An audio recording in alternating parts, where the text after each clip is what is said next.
사무엘하 3장 27절에서 39절까지 말씀을 살펴보도록 하겠습니다. 요압은 다윗에게서 물러나와 사람들을 보내어 아브넬을 뒤쫓게 하였고 아브넬은 요압의 사람들에게 이끌려 헤브론으로 돌아옵니다. 아브넬이 헤브론으로 돌아오자 요압은 그와 단둘이서 조용히 이야기할 것이 있는 척하면서 그를 성문 안으로 데리고 들어가 갑자기 그의 배를 찔러 죽입니다. 요압의 입장에서는 자신의 동생 아사엘에 대한 복수를 매우 통쾌하게 실행한 순간이었지만 아브넬의 입장에서는 전쟁터가 아닌 아무런 무정도 되지 않은 무방비 상태에서 죽임을 당하게 된 것입니다.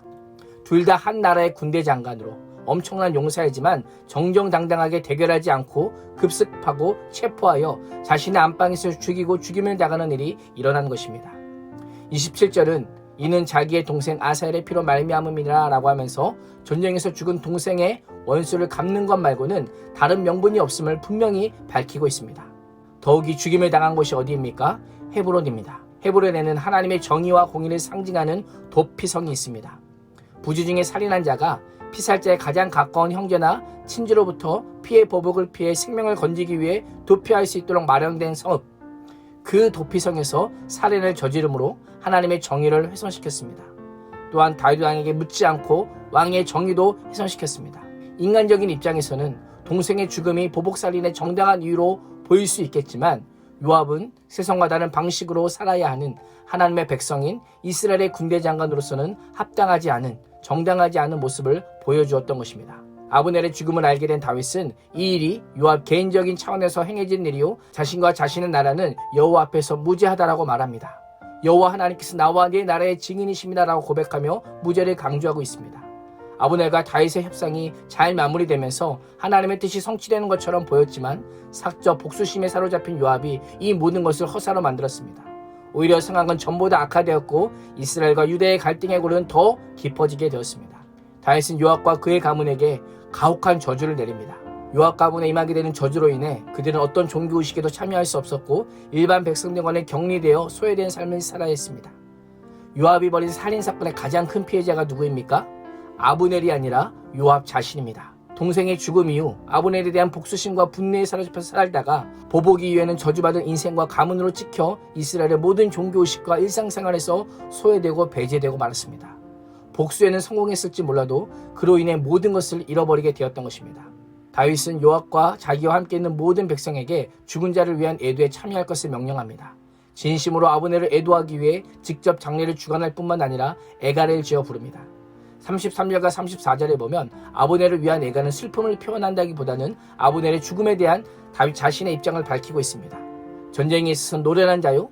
북이스라엘 실질적인 통치자였던 아브넬이 어떻게 그렇게 허무하게 죽을 수 있느냐? 결박되어 있는 상태가 아니었기에 충분히 스스로 방어할 수 있었을 텐데 라고 하면서 비통해합니다.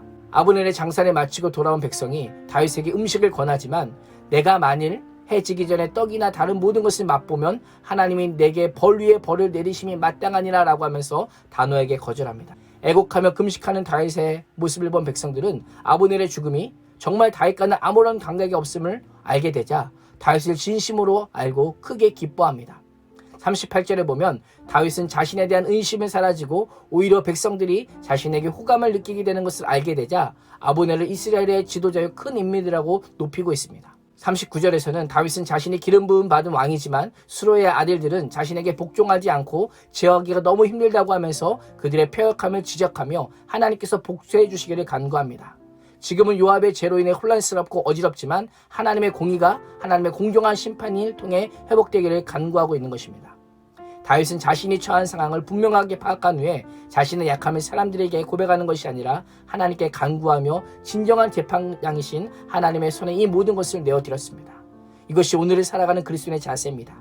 세상의 시선은 다윗이 절대 권력을 가지지 못한 것이 왕으로서의 결정적인 약점이라고 하지만 하나님의 눈에는 그 약점이 더욱 겸손히 하나님을 신뢰하고 의지하고 엎드리게 하는 강점이 되었던 것입니다.